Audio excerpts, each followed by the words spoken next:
এ ঘরে এমন ঘর যার উপরে আপনার আরশ। এ আল্লাহ, আমি বড় গুনাহগার পাপী, চোখ নিয়ে এসে আজ তোমার ওই কাবাকে দেখছি। জনমবার বলতাম কাবাতে শরীফাতে কোনোদিন দেখার সৌভাগ্য হয়নি, আর সেই কাবা আমার চোখের সামনে। তো একটু ওই দিকে আল্লাহর দিকে যদি দিল রুজু করি তো কাঁদতে হবে না, চোখ দিয়ে মানে একেবারে বন্যার মতো পানি বইতে থাকবে। মাতাব বলা হয় কাবা শরীফের ওই যে প্ল্যাটফর্মটা, ওটাকে মাতাব বলা হয়। আমি এখানে মাতাবে এবারে সিঁড়ি ধরে নিচে নেমে এখানে দাঁড়িয়ে আছি, সামনে কাবা আমার। এইভাবে আস্তে করে ভালো করে দাঁড়িয়ে এইবারে চোখ তুলে তাকাই তো কাবা শরীফ আমার চোখের সামনে আমি দেখতে পারবো। ওই সময় দিল খুব আল্লাহর দিকে রুজু করা, এ আল্লাহ, এই সেই কাবা যেখানে লক্ষ নবী আদম আলাইহিস সালাম 1000 বার উনি হজ করেছেন। আদম আলাইহিস সালাম এই ঘরের তো প্রথম থেকে, সেই জামানা থেকে এই ঘর 1000 বার উনি হজ করেছিলেন আদম আলাইহিস সালাম। এই আল্লাহ, এমন কোন নবী বাদ যায়নি যে নবী এই ঘরের তওয়াফ করেনি। এ ঘরে এমন ঘর যার উপরে আপনার আরশ। এ আল্লাহ, আমি বড় গুনাহগার পাপী, চোখ নিয়ে এসে আজ তোমার ওই কাবাকে দেখছি। জনমবার বলতাম কাবাতে শরীফাতে কোনোদিন দেখার সৌভাগ্য হয়নি, আর সেই কাবা আমার চোখের সামনে। তো একটু ওই দিকে আল্লাহর দিকে যদি দিল রুজু করি তো কাঁদতে হবে না, চোখ দিয়ে মানে একেবারে বন্যার মতো পানি বইতে থাকবে। ওই সময় কাবাকে যখনই চোখের দিকে আস্তে করে মাথা তুলে দেখলাম, দেখার সঙ্গে সঙ্গে এবারে আল্লাহু আকবার, আল্লাহু আকবার, আল্লাহু আকবার, লা ইলাহা ইল্লাল্লাহ, লা ইলাহা ইল্লাল্লাহ, লা ইলাহা ইল্লাল্লাহ, আলহামদুলিল্লাহ, আলহামদুলিল্লাহ, আলহামদুলিল্লাহ। এই তিনবার কবার হলো ভাই? এই 9 বার রফাদাইন আমাকে করতে হবে। যখন এই কাবার দিকে মুখ তুলে চাইব, যেই এইবারে কাবাকে দেখে ওই তিনবার 9 বার রফাদাইন করতে হবে। এইবারে হাত উঠাবো দোয়ার জন্য।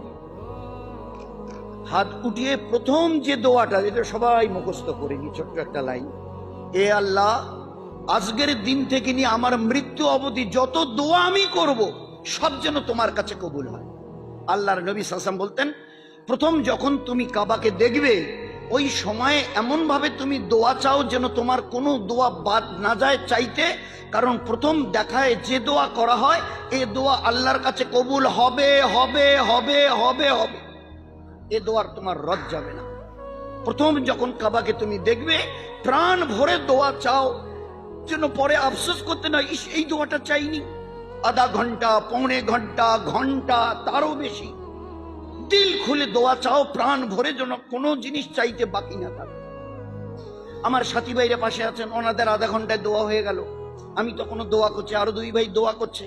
আমাদের যাদের শেষ হবে না বলি, এ ভাই তাড়াতাড়ি শেষ করেন না, এ ভাই নেই, আপনি একটু সবর করেন, ও ভাইকে পুরো করতে দিন, পুরো করতে দিন। তো যার যতটা দিল চাই যে কোনো দোয়া চাইতে, যেন আল্লাহর নবী সাল্লাল্লাহু আলাইহি ওয়াসাল্লাম বলে গেছেন, কাবাকে প্রথম নজরে যখন দেখো সেই সময় প্রাণ ভরে দোয়া চাও, ওই সময়ের কোনো দোয়া আল্লাহর রদ করবে না।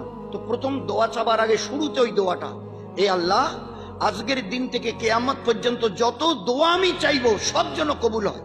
মানে সারা জীবনের দোয়াকে কবুল করানোর জন্য আল্লাহর কাছে মোহর লাগিয়ে নিলাম।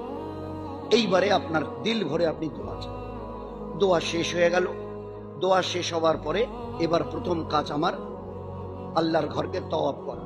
দুনিয়ার যে কোনো মসজিদে যাবেন, যে কোনো মসজিদে নববীতে আমরা কয়দিন পরে যাব, তো দুনিয়ার যে কোনো মসজিদে গেলে মসজিদে ঢুকে আগে 2 রাকাত তাহিয়াতুল মসজিদ করতে হয়, সুন্নাত, এটা পড়তে হয়, এটা বড় সুন্নাত। মসজিদে নববীতে হুজুর বসে আছেন, একজন সাহাবী গালেবান আনাস রাদিয়াল্লাহু তাআলা দেখা করার জন্য এলেন, সালাম দিয়ে হুজুরের পাশে বসে কথা বলছে। আল্লাহর নবী বললেন, আনাস, তুমি মসজিদের হক আদায় করেছো, এটা আল্লাহর ঘর, আগে আল্লাহর হক আদায় করো, আগে 2 রাকাত তাহিয়াতুল মসজিদ পড়ো, আল্লাহর হকটা আদায় করো, তারপরে আমার সঙ্গে কথা বলো। তো সারা দুনিয়ার মসজিদে গেলে আগে 2 রাকাত তাহিয়াতুল মসজিদ পড়ে নিতে হয়, কিন্তু বাইতুল্লাহ এমন একটা জায়গা যে এখানে ঢোকার পরে 2 রাকাত তাহিয়াতুল ওযু নেই, ঢুকেই মাত্র প্রথম দোয়া করে তওয়াফ করো। তওয়াফের আমলটা সবচাইতে এখানে দামি, কারণ প্রতি মুহূর্তে, প্রতি সেকেন্ডে 120টা রহমত আসমান থেকে এই কাবার উপরে নাজিল হয়।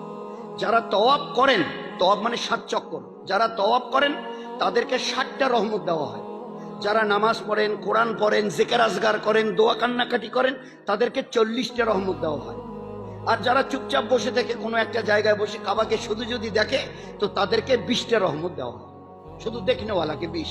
তো সবচেয়ে বেশি রহমত কে পান? যে তওয়াব করে। তো এই জন্য এখানে ঢুকেই প্রথম আমাল তওয়াব করা। তওয়াব करने वाला 60, নামাজ পড়নে वाला জিকির কোরআন তেলাওয়াত करने वाला পায় 40, আর যারা শুধু কাবাকে দেখে তারা পায় 20। তো এই জন্যে এবারে আমার দোয়া হয়ে গেল। এবারে আমার প্রথম কাজ এবারে তওয়াব করা। তওয়াব মানে 7 চক্কর।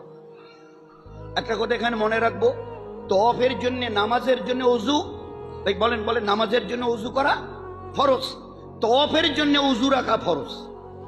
সাফা মারওয়া দৌড়াতে যদি উজু না থাকে আপনার সাফা মারওয়া সাই হয়ে যাবে, কিন্তু তওয়াফের সময় উজু যদি টুটে যায় তো আপনাকে আবার নতুন করে উজু করে শুরু করতে হবে। তওয়াফের জন্য উজু রাখা ফরজ, যেরকম নামাজের জন্য উজু রাখা ফরজ।